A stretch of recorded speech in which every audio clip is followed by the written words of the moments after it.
The Rush Hour with James Golden. Entertaining and informative on the Red Apple Podcast Network. Over the weekend, Donald Trump announced a new trade deal with the European Union. It will result in a $90 billion per year tax hike on American families. When you raise tariffs, the American families pay for it. $90 billion tax on American families in this tariff deal with the European Union. Donald Trump is, as usual, trying to hype up, exaggerate, and lie about his accomplishments. Donald Trump always lies, almost always lies about his accomplishments, and this is no exception. That voice is of Chuck U. Schumer, who cannot stand good news for America. You know, Rush used to say that. Good news for America is bad news for Democrats. And Chuck U. Schumer and so many others of the naysayers, certainly you can just see and hear the bitterness, the willful anger that they have when America succeeds because of the person that is behind the policies. Welcome, my friends. It is the Tuesday edition of Bo Snerdley's Rush Hour, fastest hour in American media. As promised on yesterday's program, it's time for Radio Royalty with James Golden and America's Princess of Policy, Princess Di. The nest of all things good, Her Majesty Princess Diana is in the house. Welcome, Your Highness. How are you? Thank you, Sir James Ness. Always great to talk to you. Chuck Schumer is just echoing some of the sentiment of a wing of his party, but even the areas you can find in the mainstream press, even I'm trying to look for the article as I speak to you. There was an article in one of the majors. Well, Donald Trump's deal is winning, but how's it going to play out is their point. How's it going? Here it is. Trump is winning his trade war. What will that mean for the economy? This is the New York Times. The president's vision for reshaping global trade is falling into place, but he is embarking on an experiment that economists say could produce damaging results. It's so hilarious. You know, the left really has not settled on the way they're going to respond. In that same speech you ran from, the soundbite from, of Chuck U. Schumer, it's that same speech. He went to the floor and said, it's fake. Trump is making things up. And right. So that's one of the approaches. And the other one in the United States media, the leftist media, is basically saying, well, there aren't really any details. Nobody knows what it is, but it's going to be, which is the complete opposite of the criticism coming from Europe, where they are wailing and moaning because the United States won 100% of everything and Europe lost 100% of everything. And so to me, it's like the left has not settled on how they're going to approach this. They are so surprised that this happened. They really expected the EU to put up a fight because the EU started doing that. If you remember, they were doing retaliatory tariffs when Trump began talking about this. And then they quickly saw they had no cards, as the saying goes from Trump.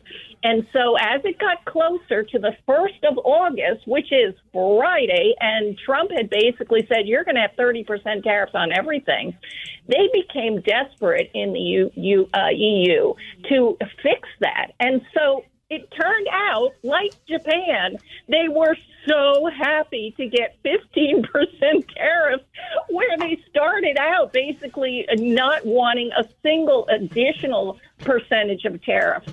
And so they were grateful. And if you saw that handshake in Turnberry in Scotland between Ursula, how do you say her name? Ursula von der Leyen.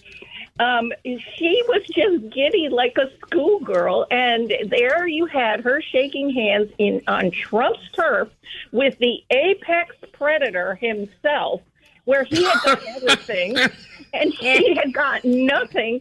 And Viktor Orban, the prime minister of Hungary, who likes Trump, basically said truthfully, Donald Trump ate Ursula von der Leyen for breakfast. And he called her a featherweight negotiator. And all of the 27 countries that are part of the EU were relying on the strength of this woman who was completely out of her depth in negotiating with the world's greatest negotiator.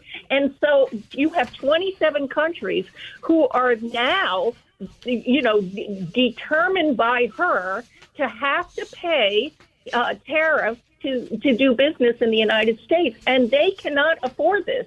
I think the bottom line is this may cause, ultimately, the breakup of the EU, because they saw what happened with the UK.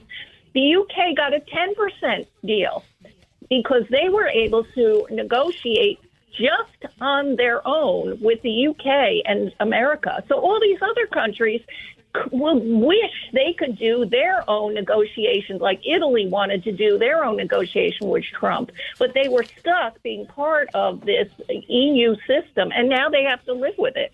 The other thing that's fun, I have to say, is this is the destruction of the WTO, the World Trade Organization, which exists 100% to be in charge of trade deals all over the world. No one is even mentioning this. They were cut completely out of the process. This was 100% Donald Trump on the world stage doing his own negotiation with the entities that he wanted to, and the WTO was nowhere to be found. And so, of course, you have one person who noticed this was Dave Keating, who's a Brussels-based American journalism, called this the EU's trade war surrender following the humiliating spectacle of NATO leaders genuflecting to Trump and calling him daddy. And he said that the EU has surrendered, caving into Trump's extortion, undermining the EU's raison d'etre, their reason for being, and destroying the WTO. So in one fell swoop, Donald Trump has caused the entire world economic system with these trade deals to be transformed. And it is all, as you mentioned, to the benefit of Americans, despite what Chuck Schumer says. Now, one thing that did happen with the EU and all of this, when you say they didn't get anything, they did get a little break because they're only paying 15%. If there were no deal in place, they would have been paying, I think, 25%, 20 or 30%, a 30% tariff, right? Yep. So that's why they were happy to give 15, because it was way better than what would have happened Friday. But, the EU is a $20 trillion economy. Japan is a $12 trillion economy. The United States is a $30 trillion economy. Trump has all the cards, all the leverage going into this deal, and the entire world now knows it. You have, for the first time, the president of the United States who understands the value of America's economic might. And he used it to the benefit of Americans. And this is the first, and because I think he has been a mogul on the world stage for his entire adult life, he understands how to basically negotiate with the strength of your hand. And no one has understood that till this guy is in the position he's in right now. And we are all benefiting from it. And if you notice, we now have $150 billion in new revenue, tariff revenue, that has been collected so far, thanks to Donald Trump. The Secretary of the Treasury says by the end of the year, we should have $300 billion. This is new money. This was not coming into the U.S. Treasury until Donald Trump recognized the value of our economic might and then played it on the world stage and demanded respect for it because he values it. Now, also, let's go back and listen to Donald Trump's announcement. That's cut 16, Carlos. from yesterday and some of the specifics that he said. Chuck says Chuck Yu says there are no specifics. These things sound like specifics to me. So we're going to do the following. The European Union is going to agree to purchase from the United States $750 billion worth of energy.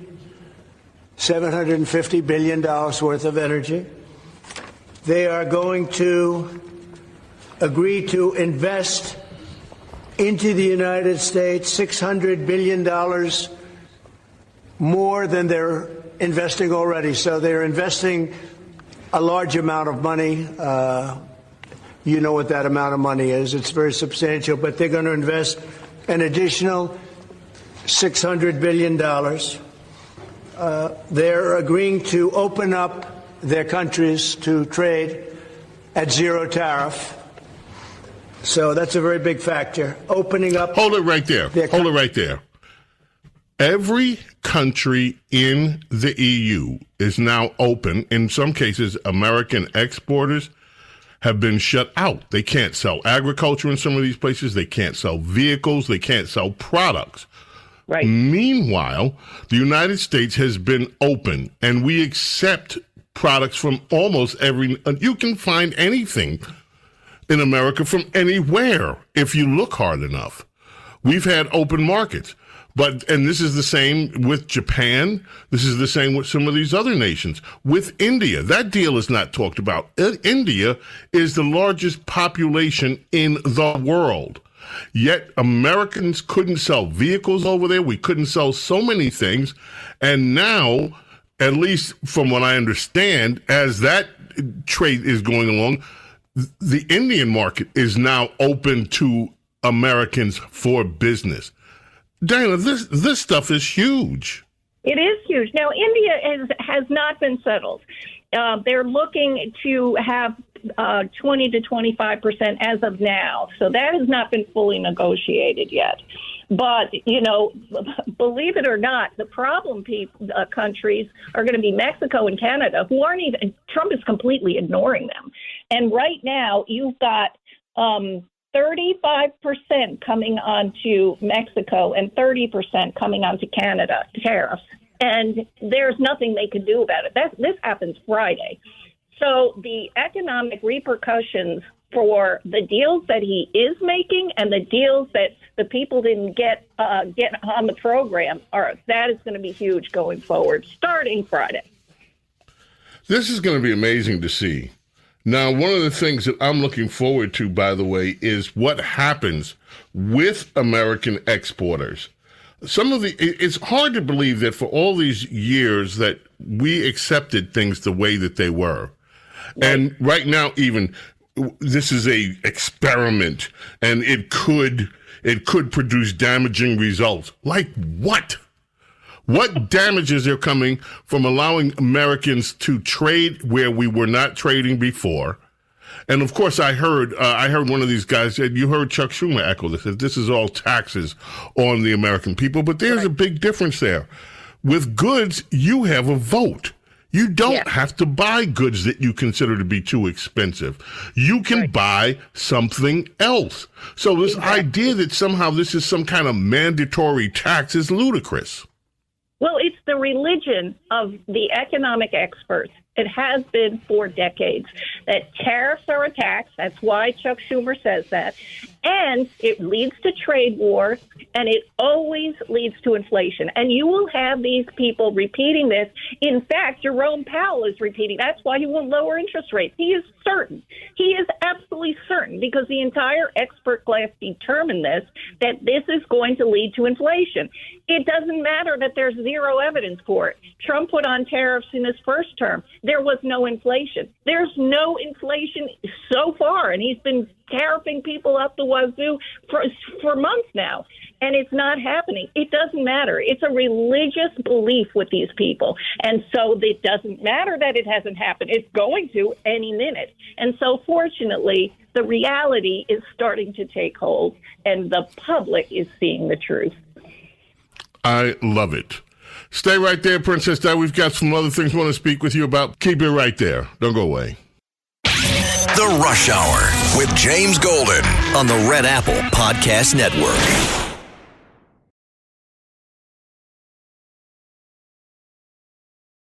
The Rush Hour with James Golden. Entertaining and informative on the Red Apple Podcast Network. Democrats are busy. Not just mad about trade, but mad about everything else. Letitia James, for instance, AG, New York. Today, Attorney General Bonta, Attorney General Dana Nessel, and I are co-leading a coalition of our fellow Democratic attorneys general in suing this administration to protect SNAP and the sensitive personal information of all of its recipients. The federal government's demand that states turn over SNAP recipients' data is flat out illegal. In fact, our laws prohibit us from disclosing this SNAP data unless it is strictly necessary for administering the program. And in this case, it is not. This latest action from this administration is nothing more than an attempt to sow fear and to cause chaos amongst vulnerable populations. And we are suing to uphold the rule of law, to protect the sensitive personal information of everyone who receive SNAP benefits, and ensure that this administration does not use critical and necessary food assistance to target immigrant communities. I, too, want to thank my team. Oh, that's what this is about. Let's protect the illegal immigrants. Let's make sure that they can stay on food stamps and have everybody else pay for it. It is not working. Not. Princess Diana's here. We're going to continue our discussions. I can't wait. We got so much stuff in the news. Don't go away. Stay right there. The Rush Hour with James Golden on the Red Apple Podcast Network.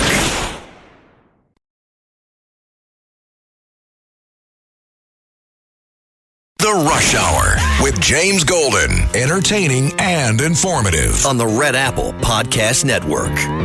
You're right. It doesn't add up that as a certified genius, I still have to live in poverty. It doesn't add up that as a certified genius, I still can't find a job that pays me a living wage. It doesn't add up that as a certified genius, my disabilities won't be accommodated in the workplace. None of that adds up. So we should be asking ourselves, why do we live in a society where the economy is so bad that even a certified genius struggles to find work?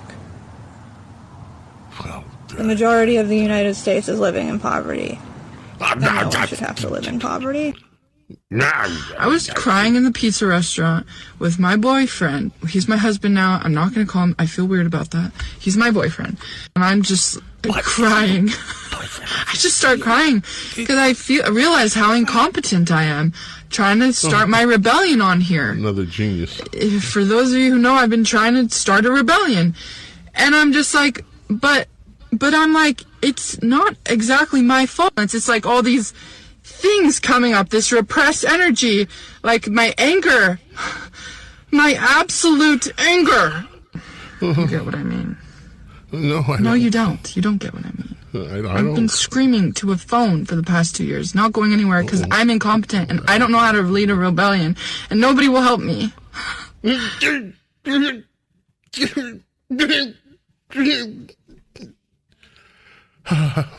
a little rebellion. Nobody's going to help.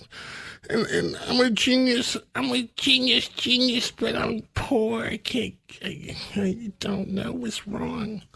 Oh, yes, ladies and gentlemen, life is tough for some people. Yeah, James Golden. The princess is here, Princess Diana. Your Highness, you heard from Letitia James before in that last little segment there. Letitia's ticked off, and she and a bunch of other Democrat states are suing Donald Trump because, believe it or not, the SNAP program has illegal immigrants on it. And they want to clean up the rolls. They want to see the fraud that's going on. And there is a lot of fraud going on with food stamps, by the way. But she's suing because it is not okay that Donald Trump and his administration want to see the records of a federal program. And they should not have to beg a New York attorney general in order to administer a federal program, but she and other Democrats think that they should. What do you make of all that? Well, it's on the one hand, the left insists there are no illegal immigrants on any of these programs. And then when any moves are made to make sure that that's the case, the left screams and yells about how terrible the Trump government is to take illegals off the welfare program. So they haven't. That they're not on. Yes, exactly. So they haven't made up their mind. And also, as you say, it is a federal program. The federal government gets to decide how it's run and how it's administered. So this is going to be sand in the gears, as all these little lawsuits are, but ultimately this will not stop Trump from doing what he is legally able to do.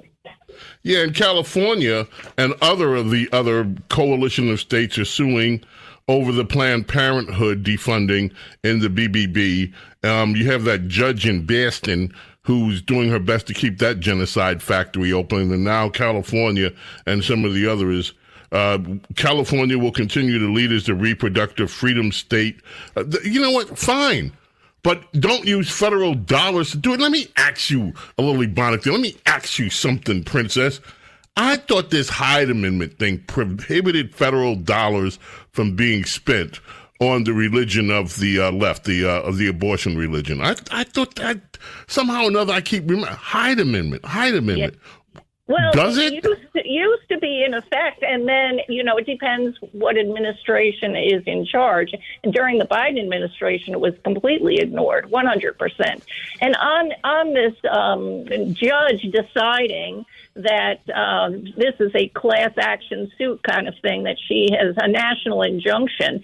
And after the Supreme Court said you can't do this anymore, she basically is defying the Supreme Court and putting in a national injunction on this. And it's not going to succeed. This is going to get slapped down really quickly by the Supreme Court. I hope so. All right, let me ask you another question, Ebonic. By the way, have you seen this controversy over these Eagle gene things? Oh, my goodness. Incredible. It's just unbelievable. And I shouldn't say this, but it reminds me, It reminds me of one of our boss, Rush Limbaugh's Undeniable Truths of Life. Do you know the one I'm going to cite?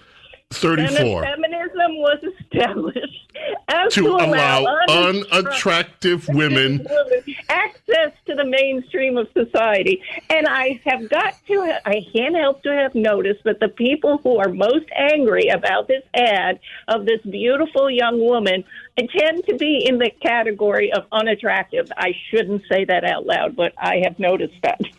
Now, I'm going to just say something here. I don't like the ad.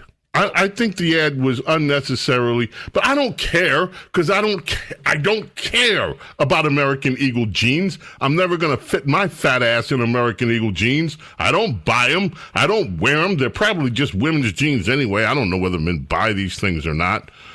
I thought the ad was a little bit in poor taste. Yes, Carlos. I buy them. Uh-oh. Are they women's jeans? Carlos, you wear women's jeans? Is that what you're telling me? Eagle. Oh, they do make men's jeans. Mm-hmm. Oh. Well, I still can't fit my fat ass in them, so I'm not worried about it. I cannot believe all of the upset over an ad. I mean, how many? It may be a little bit risque, but it's, risque compared to a lot of the things. I mean, there's close-ups on her body, etc. But it is. It's basically a nothing burger of an advertisement, and to have them all upset, I think, tells you more about them than anything else. Well.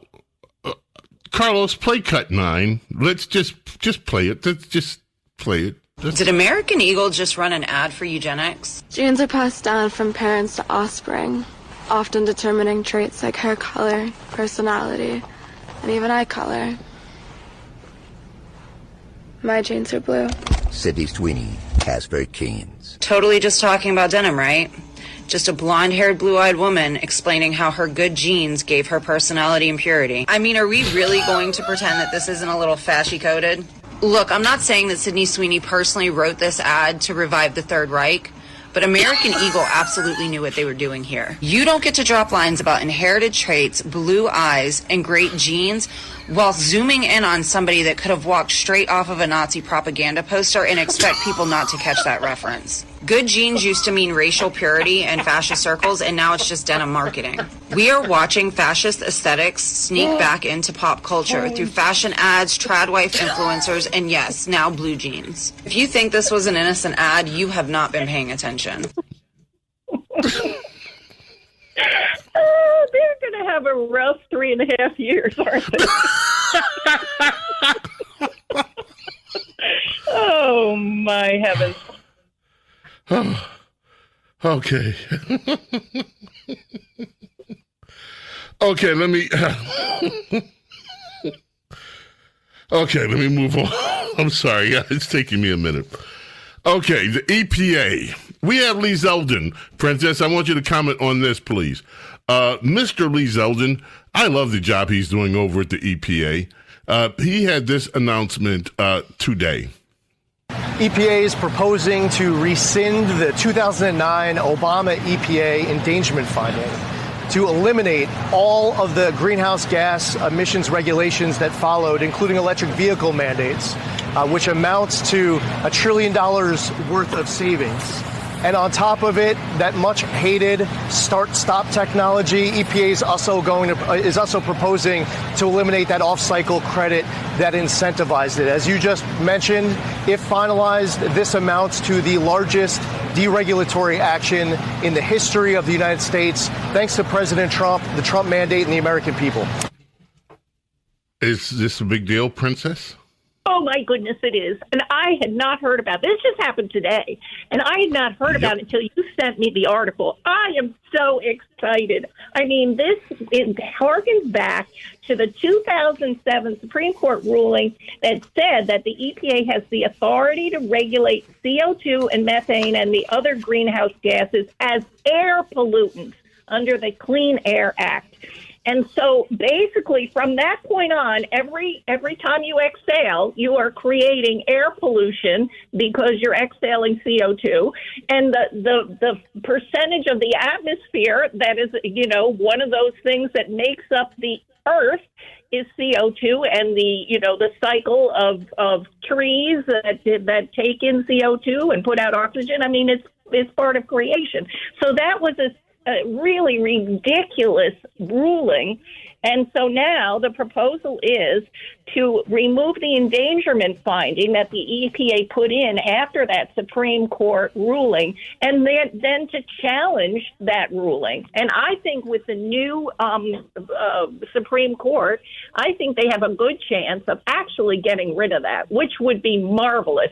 And I also think it will protect all of the cows that have been so badly treated by being claimed that their methane emissions is a problem. And one of the things that Bill Gates and some of these other crazy leftists are trying to get rid of cows on the hills innocently grazing as a cause of terrible air pollution. Now, if CO2 is no longer considered by the EPA a pollutant, which looks like it may actually work from the Trump administration, I think that protects all of us, including the cows and the rest of nature who emit CO2. I want to credit Rush for something, and I wonder if you would agree with me.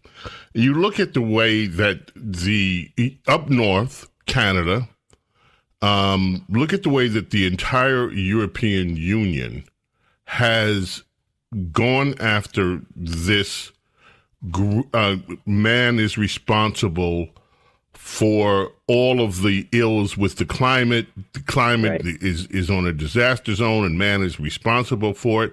Look at the way the European governments treat their farmers. They treat their farmers as if they're practically criminals, just in order to comply with these greenhouse gas mandates that they've set in some countries, not in all countries, but especially if they raise cattle or if they raise some of these other objectionable to the left stocks.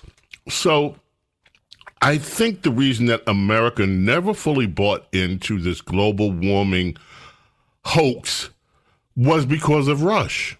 Absolutely. And I honestly believe that. And I said that to him a few times when he was with us, and he always poo-pooed it a little bit, downplayed it. He says, come on, you're giving me too much credit for that. But I don't think so. I think there's one reason, because he was right there at the right time, and he was the only voice for a long time that was opposing this idea that man was responsible for everything that was that the left considered to be going wrong with the climate. And of course, you as editrix of the Limbaugh Letter, the most widely read political newsletter in history, in our history, it was also reinforced in the Limbaugh Letter. And you look at the numbers, and Americans have never gone full scale on this belief that they are responsible for the climate changing and destroying the world. I agree completely. And he gave them a name, environmentalist wackos. He made fun of them all the time. He cataloged all the time that the media would blame inanimate objects like your SUV for global warming or climate change or whatever. He cataloged all that and had so much fun laughing at them that they were made ridiculous in America. And I think that stopped them cold from doing what they did in Europe. I agree completely.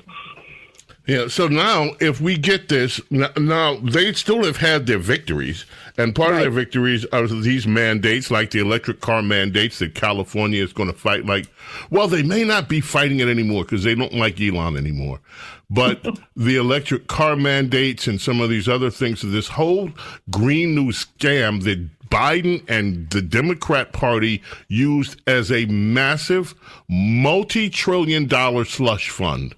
If you look at the spending for all of the years, the whole deck of cards that they have set up is right now crumbling. Absolutely. And if the EPA can no longer regulate greenhouse gases, the house of cards is now dust. Absolutely. This is huge and wonderful. We need to celebrate and encourage it. Now, it's not a done deal. This has a lot of steps to go through because it's going to be challenged legally. But I think that there's a very good chance it'll happen. Well, I certainly will look forward to it. Now, we have about a minute left. Tell me about Media Matters. I just am so excited about this. New York Times ran a piece. Of course, they weren't celebrating it, but I am. The fact that Media Matters is circling the drain. Now, this was an organization that made its bones on fighting our boss, Rush Limbaugh. He's been mentioned many times on this show today, and I'm glad of it. But Media Matters was just horrible to him with trying to get boycotts and advertisers and all of that. And so they now, after all of these years, are in horrible financial trouble because they took on Elon Musk, who is suing them, and the FTC is also launching an investigation. They can't pay their legal bills. And so it looks like they may actually fold up. The New York Times is sad, and I'm celebrating. Yeah, wow. I didn't even know that. That is so awesome. Yeah. And by the way, there's a lot of backing from Hillary Clinton. This is just like Soros. That. Citizens for Responsibility. Yeah, and Soros, just like that crew organization Citizens for Responsibility and Ethics. It's nothing but a Clinton-Soros group. It's $250 million in the 20 years that they've been in operation that they have been fighting conservatives, and started out primarily fighting Rush Limbaugh. They failed, but they've been putting a lot of money into it, and so their demise is something to celebrate. Wow. Well, that's good news. We'll leave it there for today. I'm so happy you joined me, and so happy. This was an hour of Princess Diana. I keep saying to do this more often. So much fun, James. Have a wonderful day. Thank you, Princess Di. Appreciate you so much. Love you. Ladies and gentlemen, on this Tuesday edition of Bo Snerdley's Rush Hour, James Golden, Snerdley. Keep it right here. The Rush Hour with James Golden on the Red Apple Podcast Network.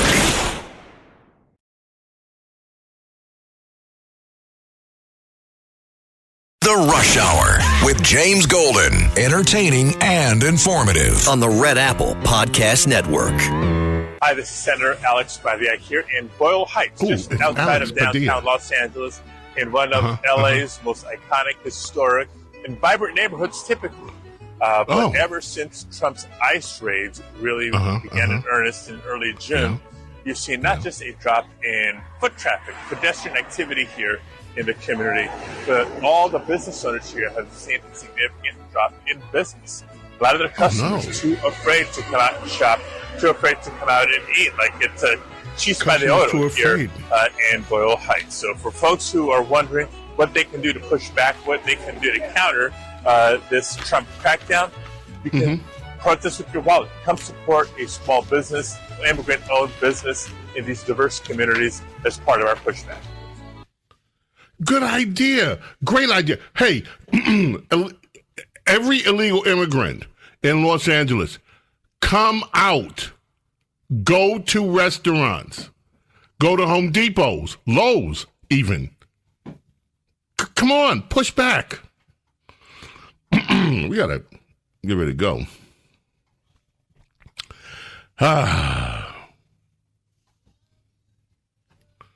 Wayne Morris from Boyz II Men, born this day in 1973. This song set a record for longevity at number one on Billboard when it was out. 13 weeks, a decades-old record by Elvis Presley was broken. Happy birthday, Mr. Morris. James Golden, we got to say goodbye. May God bless, protect each and every single one of you, your families, your loved ones. God willing, we're back tomorrow. Until then, I bid you adieu. Bye. Thanks for listening to Bo Snerdley's Rush Hour. You can hear Bo Snerdley's Rush Hour weekdays at 4 on 77 WABC. If you like the podcast, share it with your friends and listen anytime at WABCRadio.com and download the WABC Radio app. Hit that subscribe button on all major podcast platforms. Plus, follow WABC on social on Instagram, TikTok, Facebook, and X. See you next time for a new episode so you never have to wonder, what the heck is going on here? I earned my degree online at Arizona State University. I chose to get my degree at ASU because I knew that I'd get a quality education, they were recognized for excellence, and that I would be prepared for the workforce upon graduating. To be associated with ASU, both as a student and alum, it makes me extremely proud, and having experienced the program, I know now that I'm set up for success. Learn more at asuonline.asu.edu.